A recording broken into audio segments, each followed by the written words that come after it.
Bentornati a tutti e di nuovo bentornati nella mia cucina.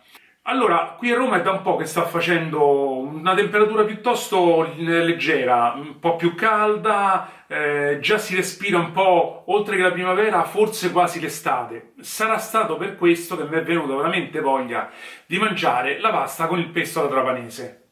O, per meglio dirlo, in siciliano, e mi perdoneranno gli amici siciliani, e busiate con l'aglia. Però intanto cominciamo subito a dire che cosa sono le busiate. Eccole qui, non è altro che un tipo di pasta che viene fatta appunto nella zona del trapanese con acqua e farina e poi arricciata con un ferretto. Poi, se non volete proprio mettervi a cercarla, eccetera, potete sostituirla con qualsiasi altro tipo di pasta, anche se io vi consiglierei a questo punto più i fusilli, visto che raccolgono di più il pesto e poi hanno la stessa ricciatura o comunque simile a quella delle busiate. È una cosa molto facile da fare, si fa a freddo, generalmente chi è più purista lo fa chiaramente con il mortaio, altrimenti si opta, come ho fatto io, con il tritatutto. E allora vediamoci questa meravigliosa ricetta e noi poi ci vedremo al prossimo video.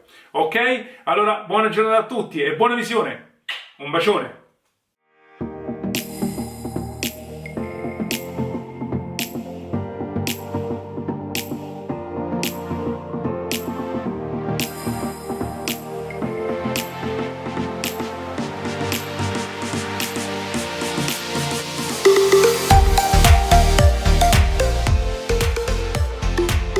Fate tostare le mandorle su una padella.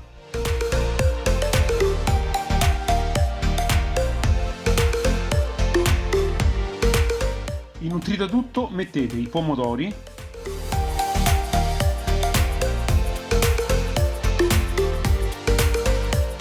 le mandorle, l'aglio privo dell'anima interna a pezzi, il basilico e il pecorino e tritate per un paio di minuti.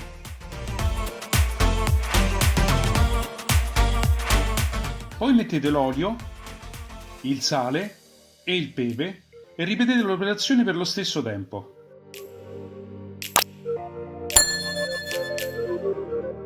Assaggiate e se c'è bisogno regolate di sale.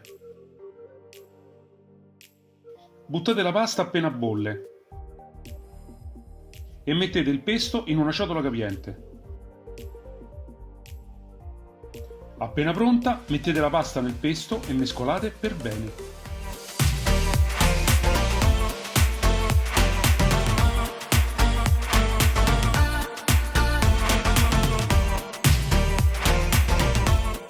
Una spolverata di pecorino, un po' di basilico e avrete questa meravigliosa ricetta siciliana. Buon appetito!